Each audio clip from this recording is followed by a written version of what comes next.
You're listening to the Hello Well with Danielle show, a podcast taking women of color on a journey exploring all things wellness and travel related. We're all about showing you how to put on your oxygen mask first and creating lasting self-care habits that will free you to travel the world and live the life you truly desire, and not one you have to fake loving. I'm your host, Danielle Washington. Now let's buckle up and start this journey. Hello, and welcome to another episode of the Hello Well with Danielle podcast. I am Danielle Washington, your host, and I hope you are not hungry because today's topic is everything about food and travel. I truly believe that food is the universal language. It's not English, it is food. Through food is a reflection of the people who eat it. And through food, you can learn so much about someone's culture, the traditions, how they're living there. You learn so much. And if you think about it, let's just do an exercise real quick. Think about one of your favorite places, like wherever you love to go. Close your eyes and think about your favorite spot and visualize it. Right now, I don't know why I'm visualizing being in Paris, and I'm walking up the cobblestone roads. I see these beautiful buildings. I see the river, and I see someone holding a baguette. And then I see a cheese store, and I see, my favorite little bistro. I can have a couple different things I'd love to eat. I see some red wine. I see people sitting, under this red awning, people watching. And food is a huge part of our travels. If you think about some of your favorite places, food is literally a part of what made that one of your favorite places. And I could not have this conversation with any other person than celebrity chef Nina Gross.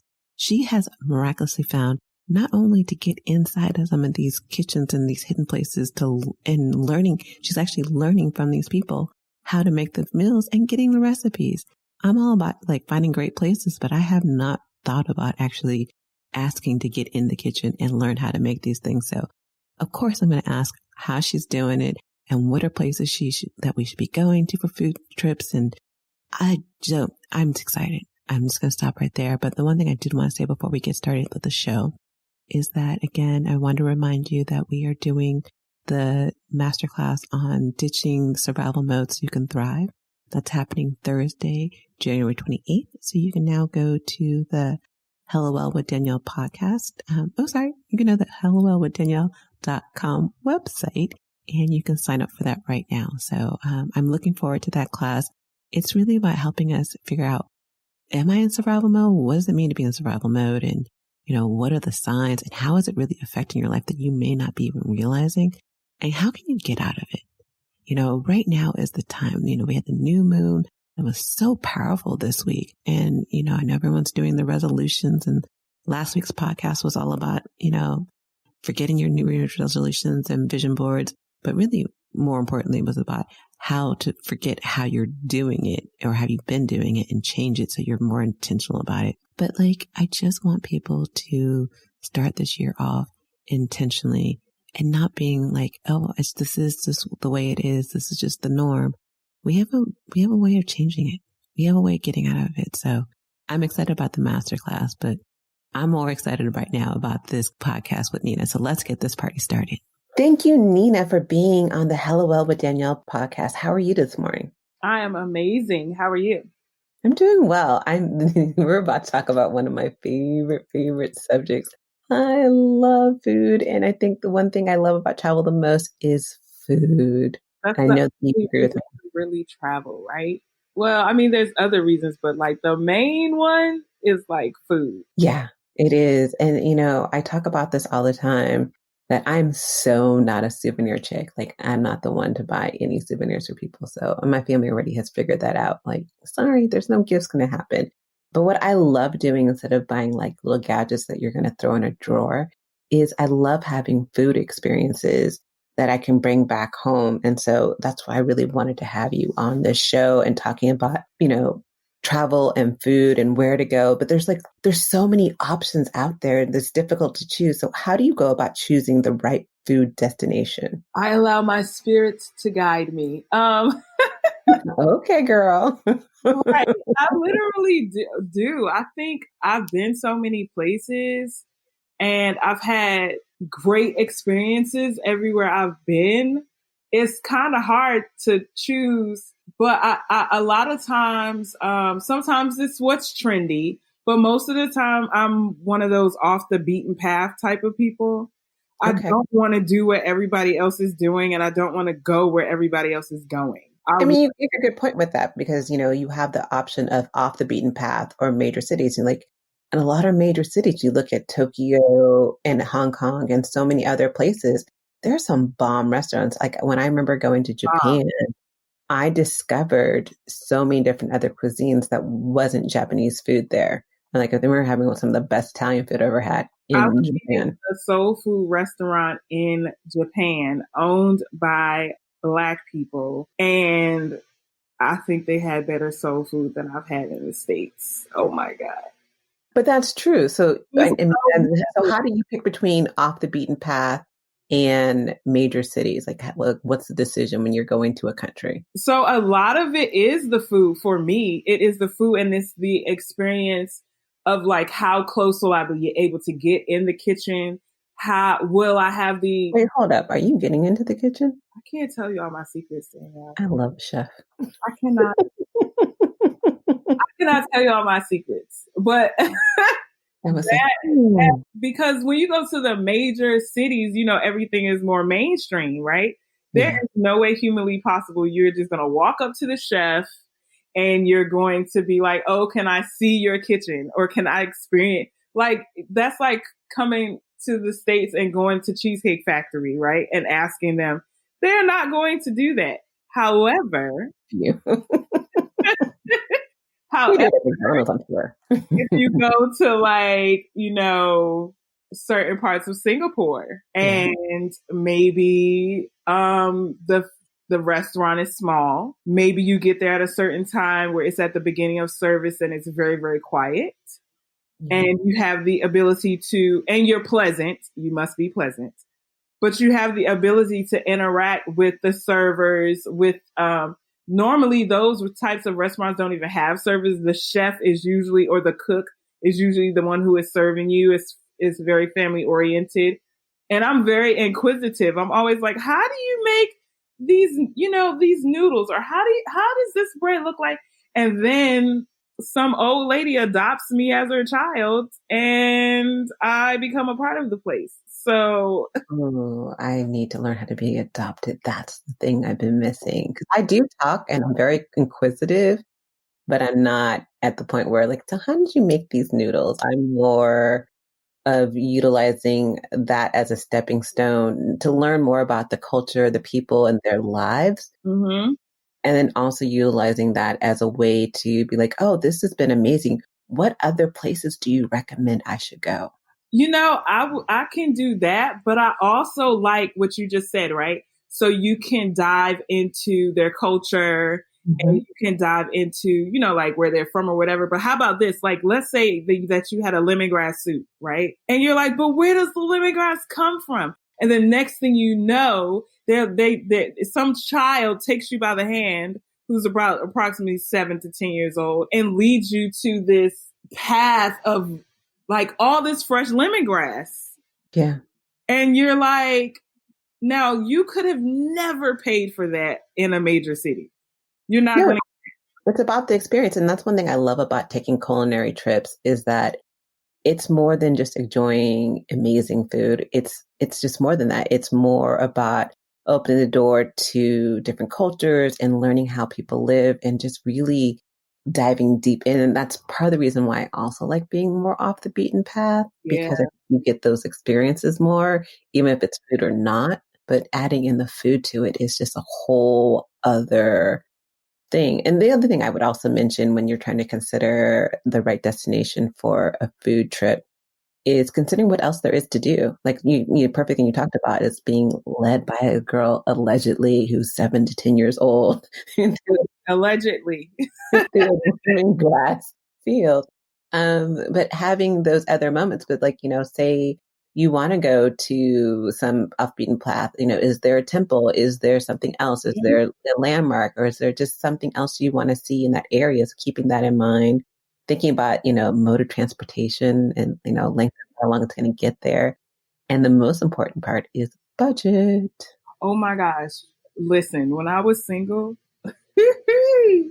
Ooh, when I was single and I was 25. I will never forget this. I was 25 years old and I was in the military and I was in Paris.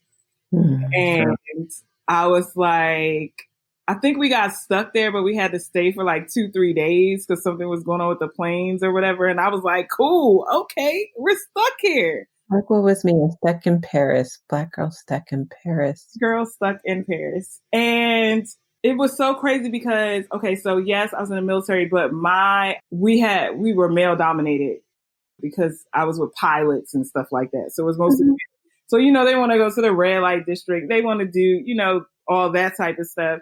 The women wanted to go shop. I just wanted to eat, right? Yeah, duh. It's Paris. Less about any of this. And I think we went to a club one night and we had got invited. And for some reason in Paris, there's it's like a time warp. So once you start partying and eating and drinking, you forget what time it is.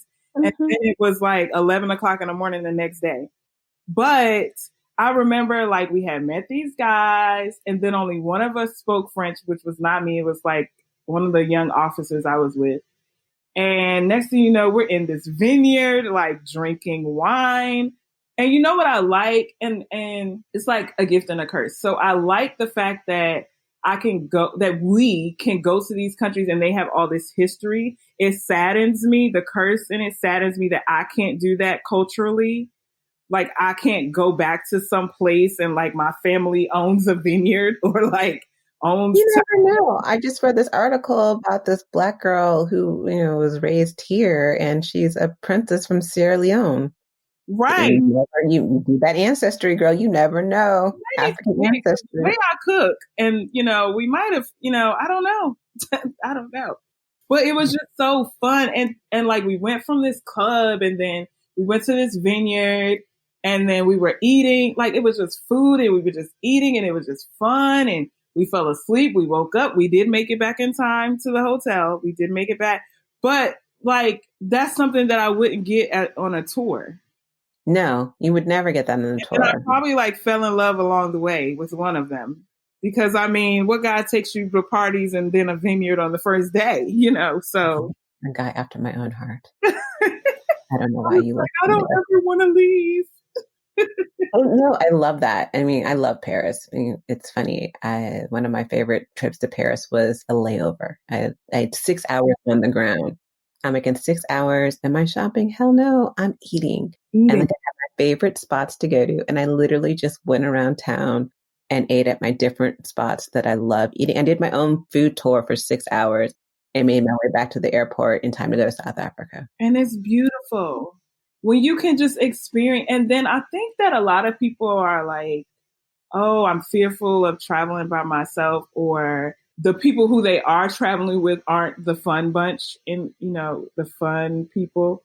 So you can't necessarily, something stops you from experiencing the off the beaten path excursion. However, I feel I think I'm so secure in I'm just an introvert, but I'm a happy one, an extraordinary one. But so food brings the extraordinary part out of me. So I think we need to start relishing in the fact that we are these great humans who can travel the world, continent, country, states. Even now during COVID, if I was single and with no children, I would be all over the United States right now. I would be eating my way through 50 states. That's what I would be doing. It would be a blog. It would blow up and be major. And that's what I would do. And it would just be amazing. I feel like we have limited ourselves because, we think that, because we're not traveling overseas or abroad, we're missing out. But have you ever had Nashville barbecue and compared it to Texas barbecue? I haven't, but my family's from Texas, so we eat a little partial. Right. Have you ever had a taco? Have you ever had street food from New York vice street food from California? I'm gonna sit there and say that right now ours is better, but someone's gonna look at me like I'm crazy because you have pupusas on the street in San Francisco. That is bomb. I'm gonna let you have that one, kinda. I don't eat the street hot dogs because that looks sketchy.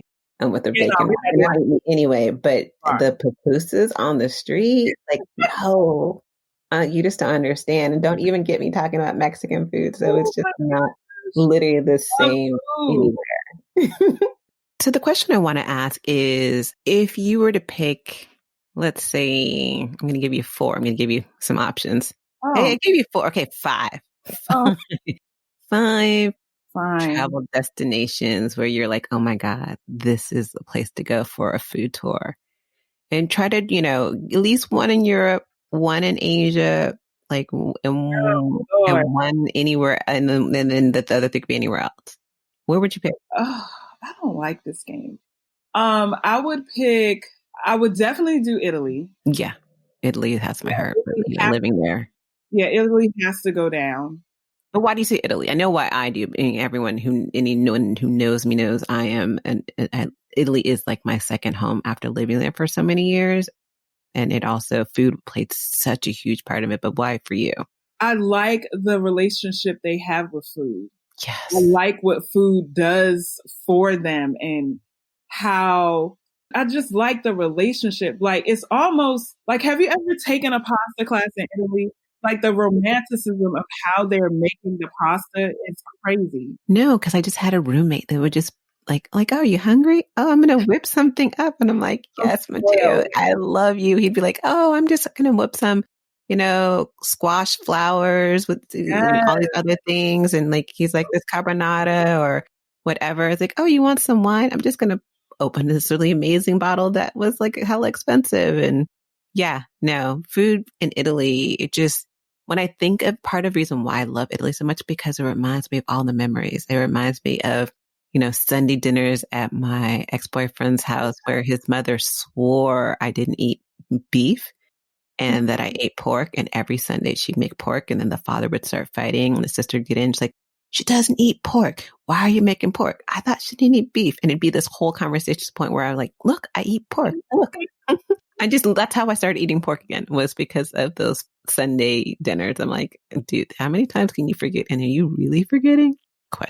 No, because half of their recipes, 90% of the recipes have pork or veal. Yeah. Yeah. I think when it was funny, like living in Italy, I recognized that rabbit and pigeon was common. And I was like, no, we're not going to go that way. But we did, it was, wasn't the first couple. It was probably I was in the country for 4 months or so. I was in southern Italy in Puglia. I was by myself. And again, the owners of the hotel I was staying kind of took me under their wings and invited me to hang out with them. And they had this like family meal with their friends.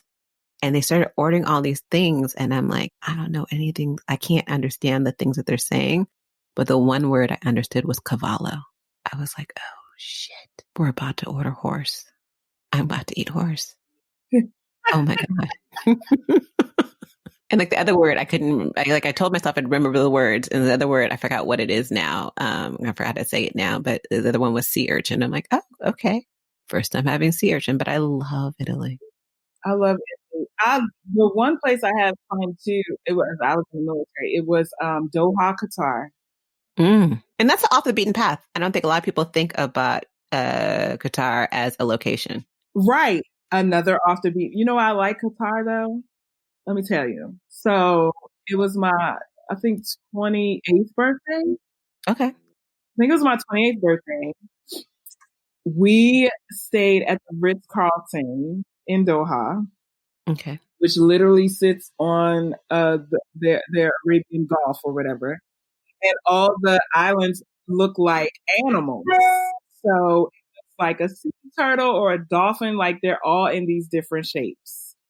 Then I cannot drink orange juice. So that morning we had a brunch on the patio where the yachts were.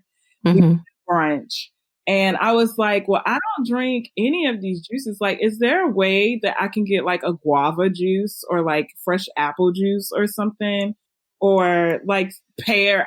Just anything that is not orange or lemon or has citrus in it.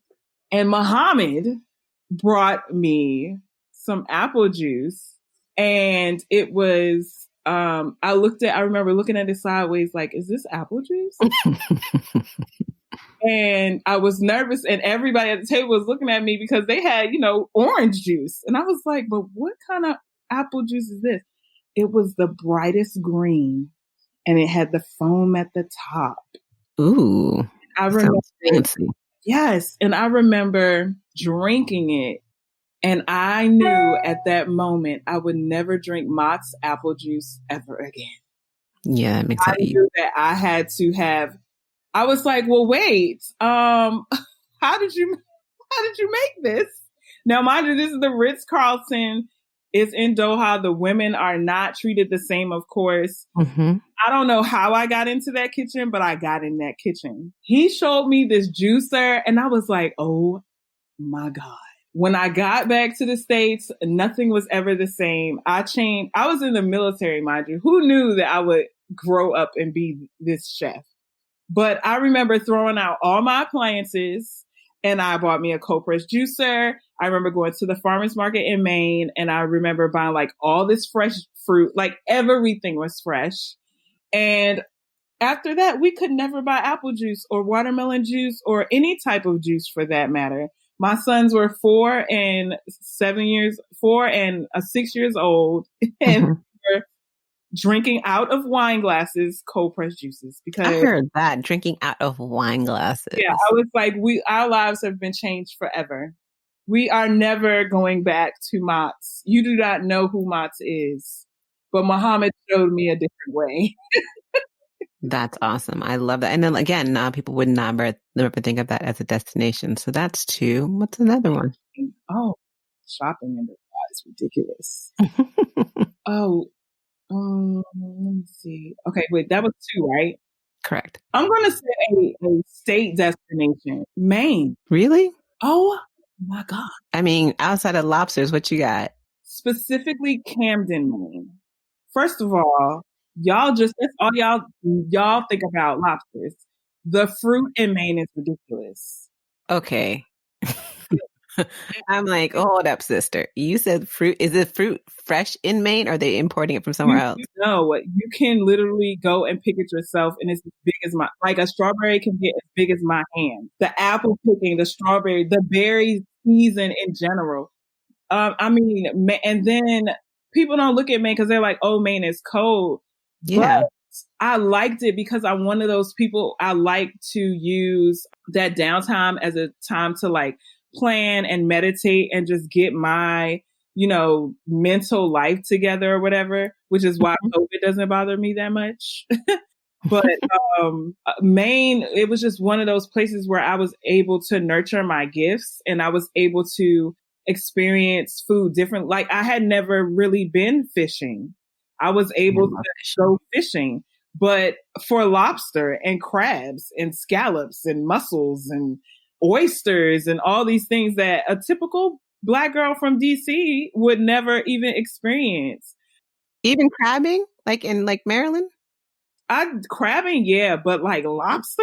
Yeah, it's a whole different ballgame. But I figured in Maryland, like, because we went crabbing or crawfish, whatever, catching in Texas. And I'm like, this is for the birds. And then like these fishermen, I remember one time I had made friends with this mom and pop restaurant, and they were telling me about this guy. Like, if I really wanted lobster, I can go meet this guy at like 5:00 in the morning. Mm-hmm. Like, he'll give them to me for $2. But they didn't tell me that I had to go on the boat with the man and fish with, like, they didn't tell me the whole story. They're like, surprise, you actually have to work for this. That's why it's so cheap. But it was so satisfying to be like, to work for this. And then he wasn't like taking it into a kitchen and broiling it. Like, he was grilling them. Oh, nice. And I was just like, what the heck is this new phenomenon? So Maine is like this place. It's very quiet. It's quite clean, but it was like just that alone time to kind of like get myself together. And then even for a chef experience to be able to go fishing with a person who actually catches lobster on it. Like, this is his income. This is how he makes his money. To have these stories, like that experience alone was something that I never thought I would ever get. No, I love that. It was great.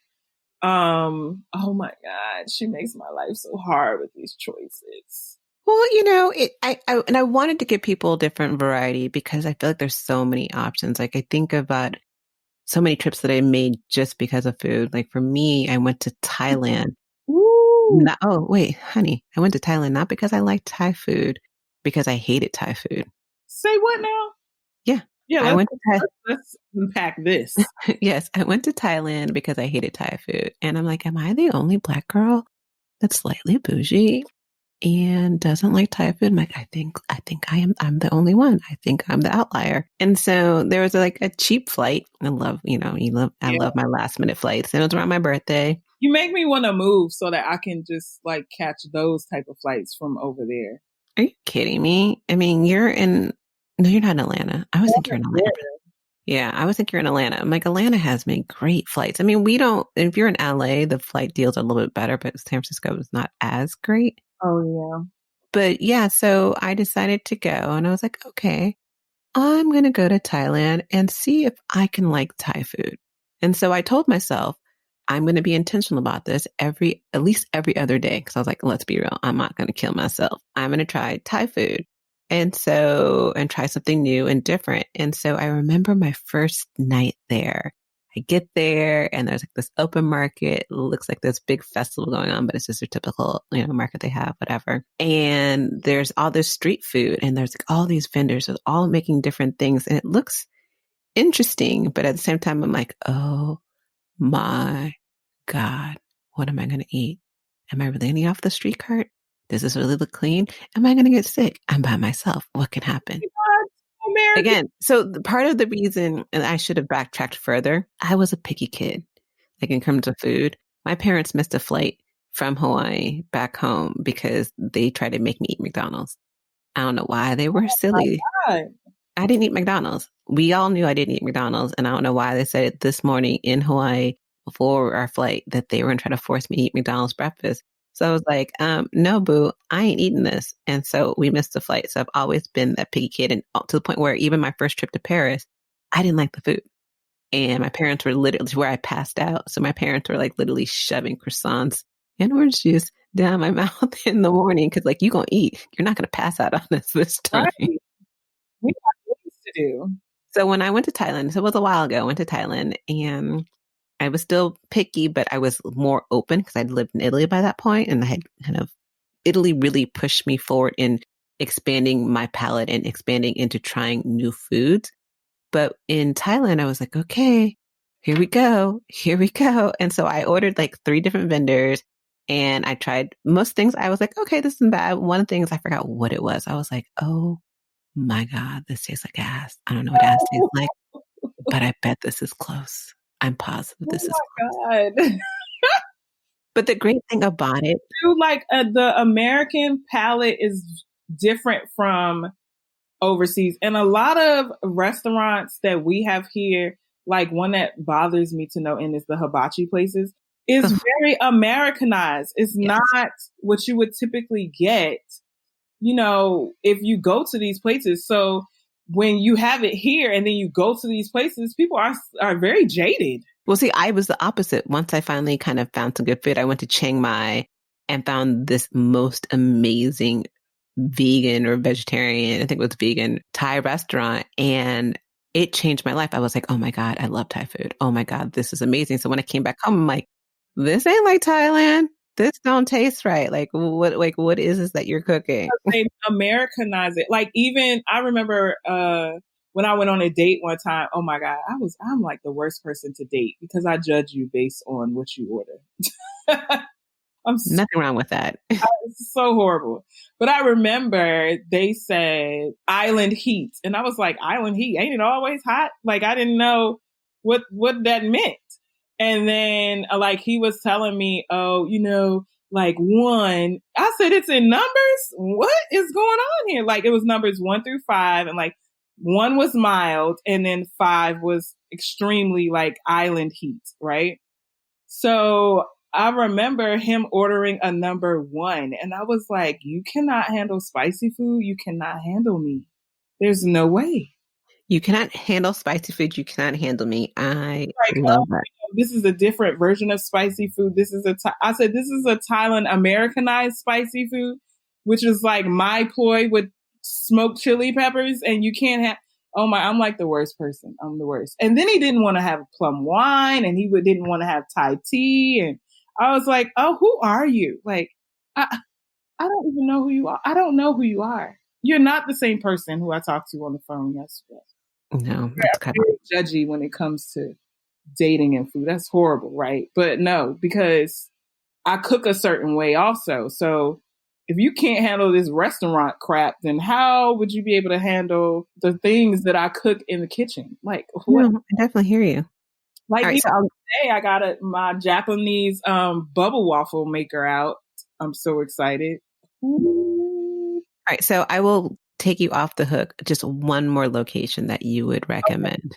One more location that I would recommend is Greece. I like Greece. I love Greece. I like that for me, it was just very freeing, and I got to eat a lot of, I like their diet because it's more pescatarian to me.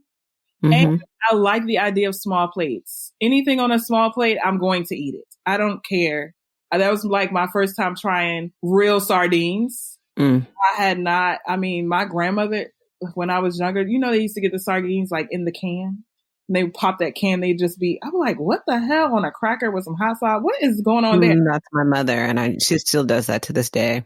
Yes, to look at an actual sardine and then see it on like this grill and they make it like a little hummus type of, like a hummus with the sardine, and it wasn't crackers. It was a nice crusty bread with the olive oil and these spices of oregano and thyme, and then you have these olive, like it was just, I just love it. I just love Greece. And then I was so glad that when I actually took a job in DC as a chef Jose Andres has a restaurant called Zatania. Okay. And Zatania, Chef Jose Andres is not Greece at all. But let me tell you something about Zatania and this Turkish-Greek mashup beautifulness that happens in this restaurant. Literally, you feel like you're walking into Greece. Wow. I can imagine. His food's good. He has this, or I don't know if he still has it, but he used to have this secret restaurant in Vegas. I heard about that. Oh, it's bomb. So it was called E. I haven't been to Vegas in forever, but I used to go all the time for work. And it was inside of another restaurant, and it only sat 8 people, and it was a 23-course meal. Yeah. And it was just the most unique meal I've ever had in my life. And it was bomb. And I would say it was even better than, what was that? I love secret restaurants. That's my favorite thing. For me, it was even better than, was it French Laundry, which was $500 a plate. Oh, yeah. Don't do that to my other husband, though, because that's my husband over there. He don't know it. But I love you. So when picking a food tour, are there any tips that you have for people if they're actually looking for instead of just, going rogue the way you went, if they decide to do an actual food tour on some of these places, do you have any tips behind that? Are you going by yourself, or is this with a group? This could be anyone. Any of our listeners, they probably travel both ways. My tip would honestly be I would do some research first. Mm-hmm. I would, because like you said, like, you didn't like Thai food, but then you went to Thailand. Like it's different. It's different. It is not an American thing. It is very different. And I will also pay attention to the flow of the culture, because the way that we order things here is different than the way that you would order things in certain places.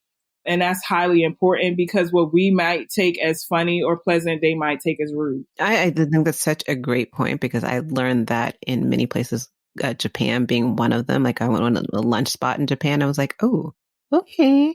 And then even in Italy, like, when you don't want something, you wave your finger no, and it's not a problem. But here, God forbid you do that, people look like you are the rudest thing in the world. Right. So it's like you want to learn the cultural food language, right?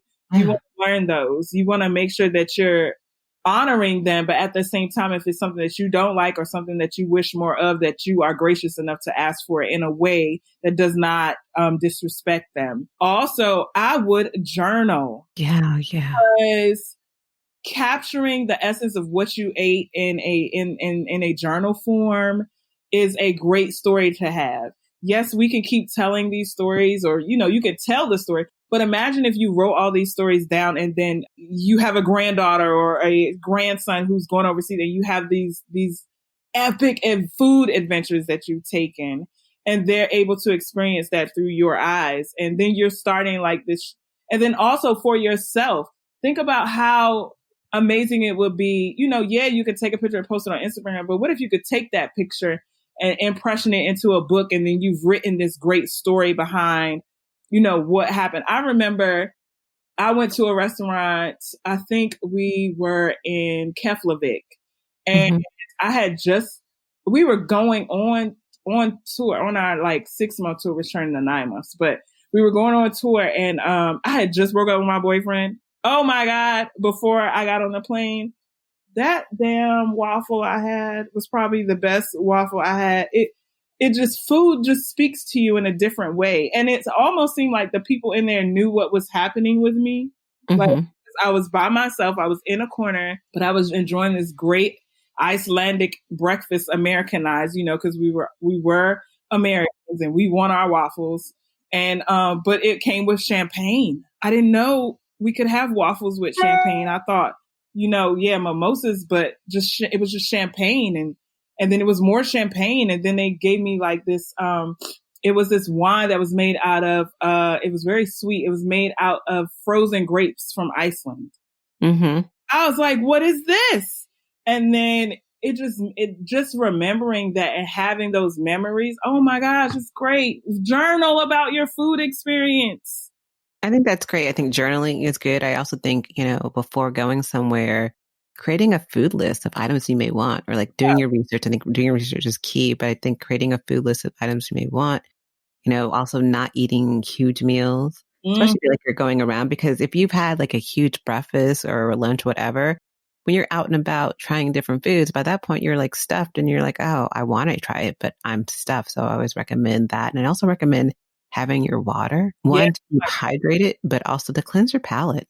Yeah, keep water on you too, because I think I call it a restaurant hopping. We went like restaurant hopping. Yeah. And you don't want to have the taste from the last place in your mouth. No, you don't. You don't. If you're like in Italy where everything's like, pasta, saucy, right? Or Paris where everything's buttery and rich. You want to yes, everything could be buttery and rich in pastas and sauces, but you want to be able to taste, because maybe that family is from South Italy and the other restaurant's family is from North Italy. So their red sauce is going to be totally different. Completely different. Go on and on. I love you. And the other thing I'd also recommend is booking like on the first days if you're going to do like a food tour, because it also helps you get, again, the lay of the land and of the culture, and you get recommendations. I always, again, I can only, emphasize this. Ask the locals of where you should be going besides where you are. I think that's so important. But one thing she talked about is like, cleansing the palate and, the importance of water. I don't know if you've ever gotten sick from food. And if so, while traveling, like what are your tips or things you always bring with you to make sure like, whoops, that didn't agree with my stomach?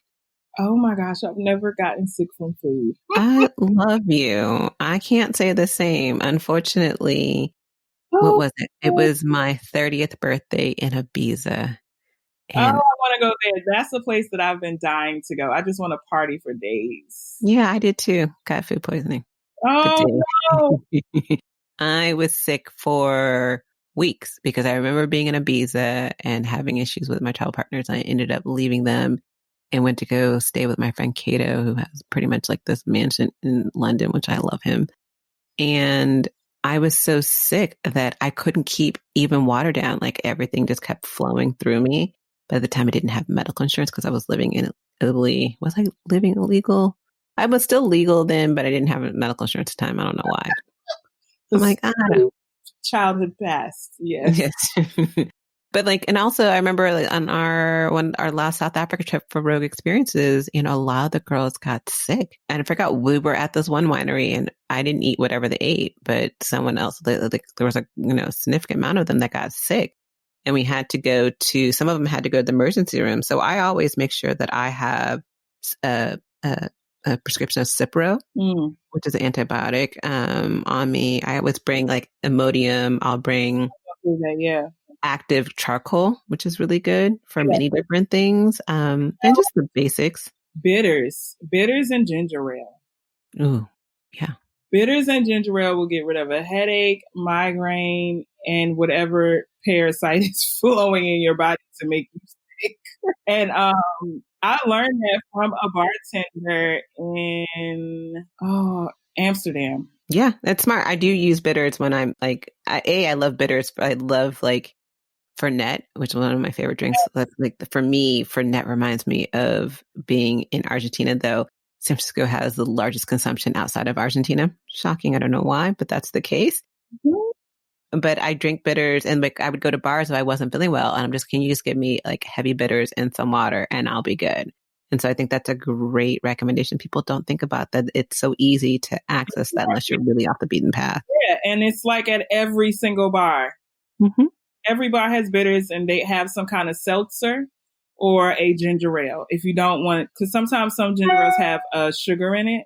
Yeah. Or you could do a ginger beer with bitters. That also works. Add some bourbon to it, even better. Yes. And get a little tipsy while you're at it. But it's an anti-inflammatory.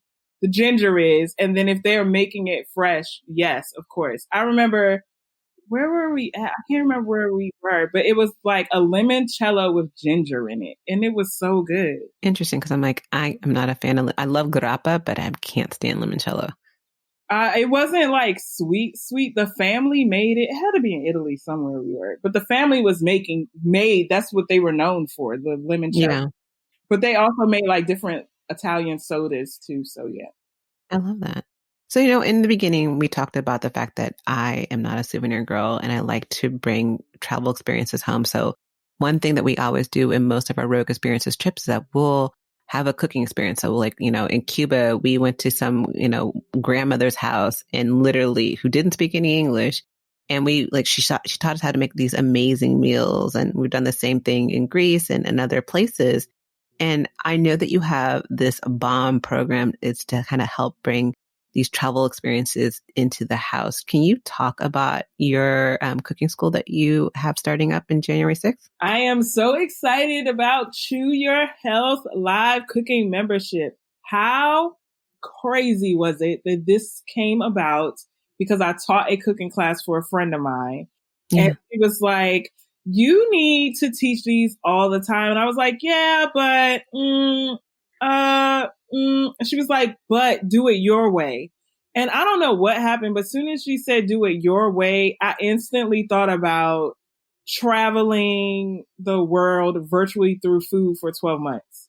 Like I was like, I feel like that's what needs to be done. Yeah. It has to, you can't go anywhere. It has to be done. Especially right now when a lot of people are fearful about traveling, but they want that travel experience. And I think traveling through food is such a great way of doing it. So I know that you're doing, it's every week there's a session, or how's this working out? So every month we're going to a different country. And I just announced this morning that we're going to Greece. Yeah, I love Greece. Hello.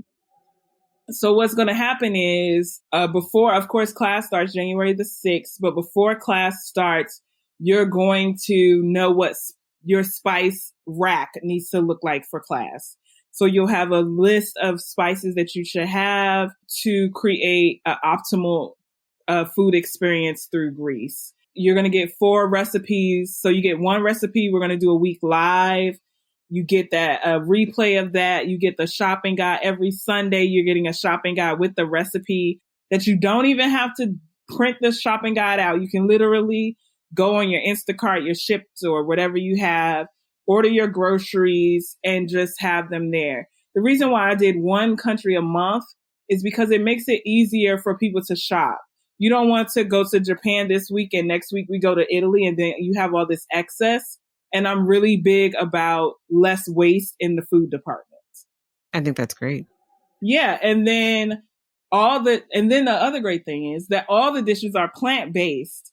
So it doesn't matter what cultural place that we're going to, what continent, country we're going to, we're going to keep it plant-based because I think that it's simply easy for you to throw a piece of salmon, chicken, whatever you want on top of it. But I feel like people have gotten a little bored with the vegan plant-based and they need more options and they need a little bit more creativity and to be able to create these dishes without stress, right? Because that's what happens. We're going on Pinterest, we're getting these recipes, and then we're like, oh, it looks good.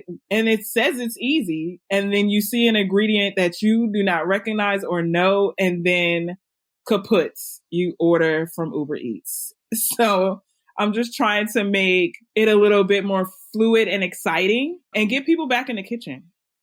No, I love that. And I love that you're doing like each month they get another passport. So it's like you're getting your passport stamp for food. And I love that it's also plant-based because as someone who is vegan-ish, I feel like I do have a hard time finding things to eat. Like even, it's funny, I was talking to my cousin yesterday. I was like, yep, I'm just having another type of salad because I was too lazy to cook something else. I mean, I know how to make other things. I didn't want to take the time to make something else. And so that's what I was having is another salad. And so sometimes you just kind of get bored of those things.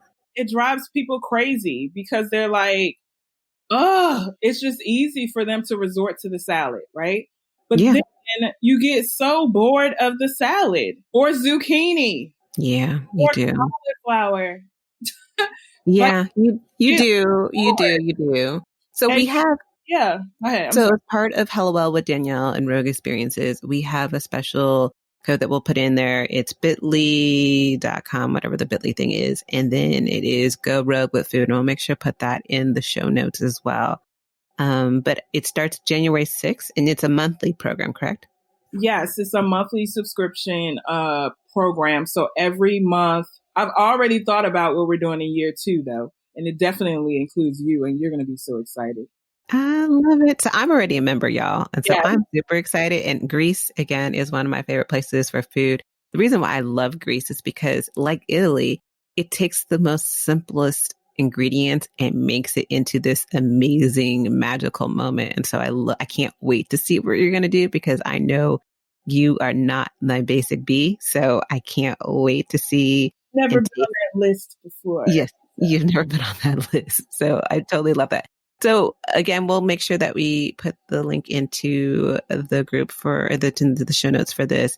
How else can they find you on social? So you can find me literally anywhere. Instagram, Twitter, Facebook, Clubhouse as Chef Nina G. Okay, that keeps it simple. Keeps it simple and easy. Luckily, yours is easier because mine doesn't work out. So I'm like Twitter. I'm like Hello Well Danny, which I hate the name Danny, so it is what it is. All right. So at the end of every show, I love to ask like 4 quickfire questions. And so whatever comes straight to mind, just answer away. Oh, Lord. You ready? Oh, God. Hopefully it's Hello Well in there. So, go ahead. It is. All right. So the first one, which is interesting that you said that, is so what does living Hello Well mean to you? Oh, that means having my mental, spiritual, physical, and financial world together in whatever capacity that means for me. Aisle or window? Window. What's always in your travel bag? A wooden spoon to stir things. I have to admit, that is the first time I've heard someone say they carry a spoon with them.